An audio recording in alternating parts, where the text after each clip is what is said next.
Hello and welcome to N-Treatment. This is Dr. Emily Newman, one of the founders of N-Treatment, and today I'm going to show you N-Treatment in action. I'm going to show you how you can use the program to manage your practice more effectively and efficiently. You'll see here I've already signed in as the practitioner Jane Jones, and I'm going to take you through a normal workflow using the program so you can see how it works. What I do when I first sign in is go to the calendar for the day, and you'll see here this is the weekly spread. Here's my day on Saturday, October 11th.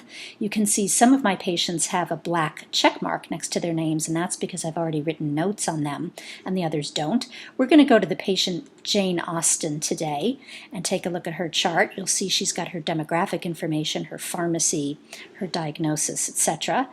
And we're going to go to her note because we're going to see the patient and then we're going to add a note. So we go here and you'll see we're able to write either a free-form note, a SOAP note.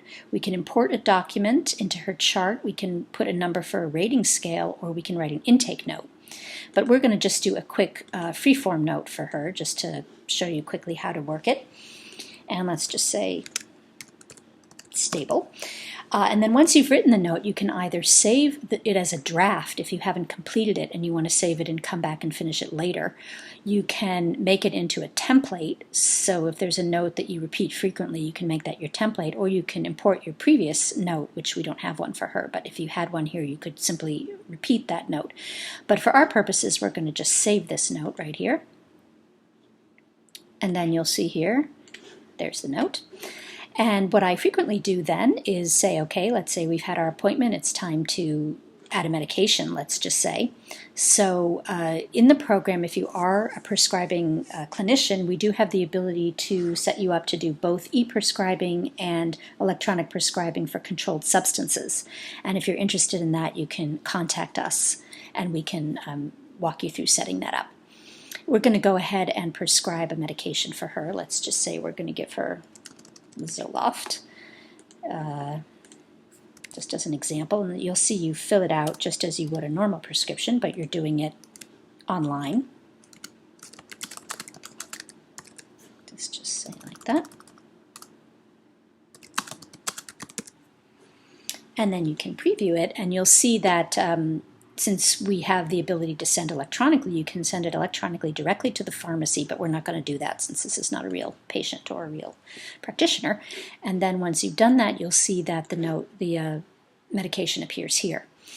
You can also look and see what previous medications have been prescribed and discontinued and changed by looking at the record, but we're not going to do that now since she's just got this one active medication here. After you've done your note and your prescribing, I frequently go straight to the billing part of the program, and you go right to transactions, and let's say we want to charge her for today's visit, and you'll see I've set up a number of CPT codes here to charge, and you can find out how to do that in the FAQs section. But we're going to charge her for an EM low plus 45 minutes therapy, and let's say we're going to charge her $200 for that, and we record the charge very simply like that. And she can pay us right here. She can either pay by check or cash. We also have the ability to have patients or practitioners enter a credit card, and you can keep that credit card on file so you can automatically bill whatever charges are necessary with the patient's permission. But in this case, we're going to go by check and add payment, and you'll see it's entered right there. And then we can generate a statement immediately. So let's generate the October statement, and I will download it so you can see what it looks like. And it does download into a PDF format, which then you can decide what you want to do, whether you want to print it out or just look at it. But this is what the PDF looks like of her bill. And then we just go back and we can then email her the bill, or we can post it to the patient portal. And the patient portal is a secure encrypted portal between you and your patients where they can message you, they can check when their next appointment is, they can view their bill and pay their bill. And we also have the ability to have patients self-schedule if that's something you're interested in, but that's an optional feature. So once we've done that, we're essentially done with our visit. Let's say we want to schedule another appointment for this patient. We go back to the calendar. Let's say we go 2 weeks out, and let's say we want to put her, I don't know, on Thursday. for Jane Austen. We're going to schedule her. We can either make this a weekly appointment every 2 weeks or every 4 weeks, but we'll just do that as a one-time appointment. And let's say we want to give her a 15-minute appointment. We can then set an auto reminder so she'll get an email about the appointment before it happens at a time that you've set, either 24, 48, or 72 hours beforehand, or you can just send her an immediate email confirmation of this appointment, or both. So we're not going to do either of those things. We're just going to save it, and you'll see there's her upcoming appointment. So that's essentially a very quick way to see how a workflow goes on a normal day with a normal visit, and you'll see how quick it is and how efficient it is to just do all your prescribing, note-taking, billing, and scheduling all within a matter of seconds. A couple other things I'll show you in the program quickly. This green envelope with a 1 on it shows you that a patient has sent you a message through the patient portal. So you click on that, and this is a message from me as a patient, Emily Newman, to Dr. Jones, I'm feeling better, etc. So in order to view this message, you click on it, and we can actually add this message right to the patient chart, and then it becomes part of that patient's record.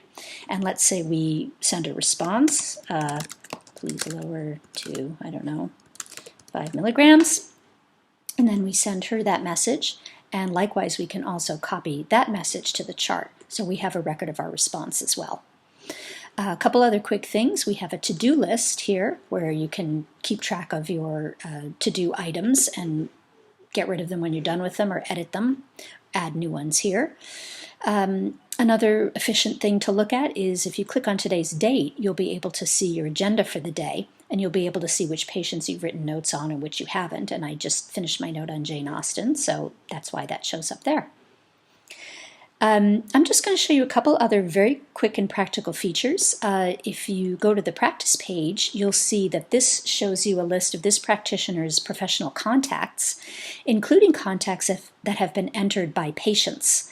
So I'm going to go back to the patient page and just show you, for example, the patient Emily Newman, myself. She has entered a provider, Carol Spock, who's her primary care physician, and you'll see here that she has checked off a release of information for you to speak to that provider. And she's able to do that through the patient portal, which if you enable the feature of allowing the patient portal contact between you and patients, you are able to send them a message where they can enter their own demographic data, they can enter their contacts that they wish you to be in contact with, and they can sign releases electronically right through the patient portal. They can also sign electronically any practice documents you may have uploaded. And this patient, for example, looked at the email consent, didn't sign it, but did look at the practice policy and sign that on October 10th. And in the FAQs, I will explain to you how to upload your own practice documents into the patient portal if you want to use that feature. Apart from that, the only other thing I wanted to let you know about in the practice settings are that you can actually set yourself up with to have an assistant, if you have that, have access to your practice records.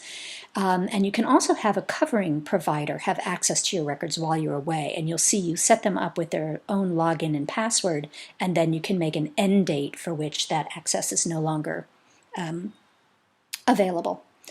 I did also want to show you a quick feature of the calendar, which I use every day, which is if you want to efficiently bill rather than doing it patient by patient, you can bill for the entire day by going to this little bill icon here, and you'll see your list of patients for the day, what you last billed them for with how much, and then if you need to change it or whatever, you can do that here. And then when you do bill selected, you just have billed all your patients with one click for the day.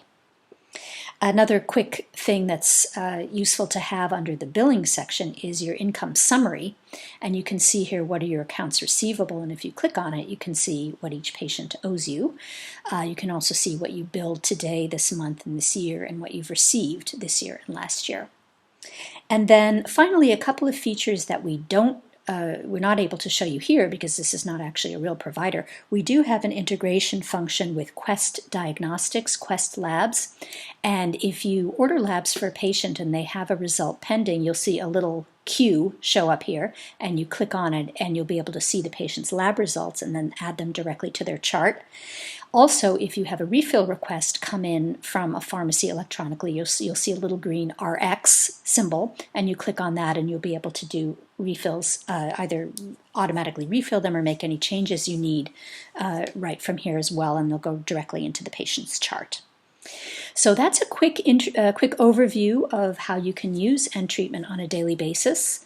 And please do contact us if you have any questions at all. And thank you very much for watching.